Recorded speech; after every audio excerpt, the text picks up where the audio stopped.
Fluminense e Volta Redonda. Arias, Terãs. Fluminense conseguirá a primeira vitória? Arias e Terãs vão sair do Fluminense? Você fica sabendo de tudo logo depois da vinheta.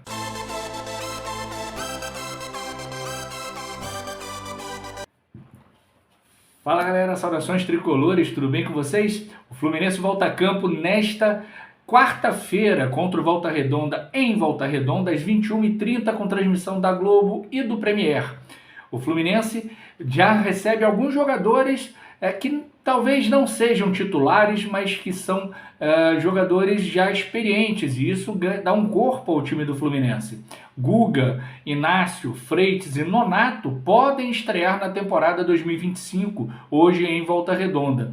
O Marcão treinou o time com algumas opções e provavelmente, pelo que apuramos, o Fluminense deve ir a campo com Vitor Eudes, Guga, Manuel, Inácio e Freitas, o zagueiro improvisado na lateral esquerda no lugar do Rafael Medeiros, o meio-campo com o Wallace Davi, Nonato e Isaac, e lá na frente Riquelme, o João Neto e o Baia, né, pela esquerda, tentando fazer um jogo melhor do que ele fez na estreia contra o Sampaio Corrêa. O Fluminense empatou o primeiro jogo, tem 1 ponto e precisa vencer para ficar ali na proximidade ou dentro do G4 que classifica para as semifinais. É verdade que o Campeonato Carioca não vale grandes coisas, aliás, para ser muito sincero, para mim não vale absolutamente nada. Mas já que o Fluminense está disputando, a gente quer sim ganhar. E é importante dar rodagem ao elenco e dar ritmo de jogo a jogadores que a princípio não são titulares, porque o time dando liga pode ficar até o final do Campeonato Carioca, né? Enquanto o time principal talvez jogue um clássico ou outro, né, apenas para ganhar ritmo de jogo para as competições que realmente importam, né, que são o Campeonato Brasileiro, Copa do Brasil, Sul-Americana e o Super Mundial de Clubes, que vai ser disputado nos Estados Unidos no meio do ano. O Fluminense não é favoritaço contra o Volta Redonda. O Volta Redonda vem de derrota contra o Madureira por 2-0, né, teve um jogador expulso, o PK, e o Fluminense não tem esse favoritismo destacado pelo fato de estar com a molecada e mais alguns jogadores que estão retornando das férias, consequentemente, com um ritmo de jogo ainda não tão bom. Mas é importante que entre em campo com muita vontade e que vença esse jogo para poder avançar na classificação do Nefastinho 2025, como eu chamo não carinhosamente o Campeonato Carioca, o campeonato inútil do ano de 2025.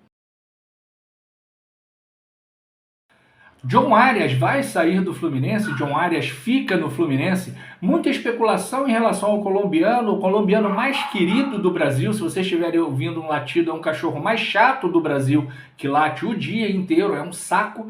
Mas John Arias não tem nada definido em relação a sair ou ficar no Fluminense.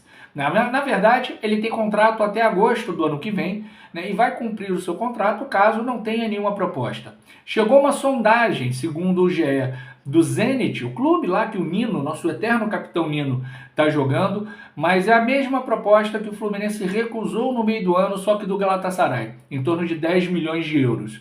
Além disso, o Arias não quer jogar na Rússia, não sei se por conta da guerra com a Ucrânia ou se por conta do banimento dos clubes russos da UEFA Champions League, porque é o sonho do jogador jogar a Champions League e ele não conseguiria isso jogando no Zenit. Então continua em compasso de espera, aguardando uma proposta de algum clube das grandes ligas da Europa para que ele possa realizar o sonho de jogar a Champions jogando num clube de uma grande liga da Europa.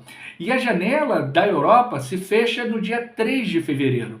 Dentro do Fluminense há uma expectativa de que, se não fechar, né, a venda do Arias para algum clube que ele aceite ir até o fim da janela, né, seja mais fácil que o colombiano renove o contrato com o Fluminense, né, com a proposta de renovação que está, vamos dizer, em cima da mesa desde o meio do ano passado. É uma proposta muito interessante financeiramente para o Arias, né, uma proposta de renovação de 4 anos, que levaria o contrato do colombiano até 2030, né, com vencimentos na casa de R$ 1 milhão. E aí eu fico pensando, né? R$ 1 milhão é muito dinheiro para o jogador de futebol. Isso só me dá ódio do meu pai, que não me deixou de ser jogador de futebol. Disse que eu tinha que estudar para ser engenheiro. Ah, Alexandre, mas você era ruim de bola. Era. O Divan também era e ganhava 70 mil por mês no Vasco. Então, meu pai, eu te amo, mas você foi foda em querer que eu estudasse para engenharia, né? E o Terãs, fica ou não fica no Fluminense? No final do ano, o presidente do Peñarol do Uruguai, né, deu uma declaração dizendo que faltavam detalhes para que Terãs assinasse com o Peñarol e retornasse ao clube onde ele já jogara no passado. Mas, a partir daquela fala, né, do presidente do Peñarol, nada aconteceu, o assunto ficou morno e muito medo da torcida do Fluminense de que não se concretizasse.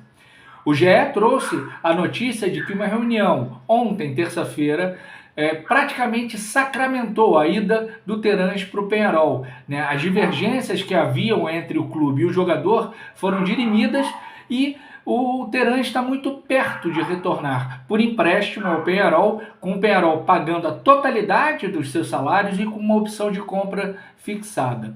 Eu não acredito que o Peñarol tenha a irresponsabilidade de dar 14 milhões no Terãs e fazer com que o Fluminense pelo menos zere o prejuízo de compra e venda, né? Porque tem salário, tem encargos que o Fluminense paga e isso não vai ser recuperado. Mas que pelo menos venda pelo mesmo preço que comprou, né? Que ache alguém que faça a mesma burrada que o Fluminense fez. Mas eu duvido muito que o Peñarol pague esse valor e possivelmente o Fluminense vai vender por um valor menor, uma vez que o jogador não performou no time. Aliás, todas as vezes que entrou ele foi muito mal, tanto com o Fernando Diniz quanto com o Mano Menezes. Aliás, para ser sincero, eu nem me lembro, né, quando que ele jogou com o Mano Menezes.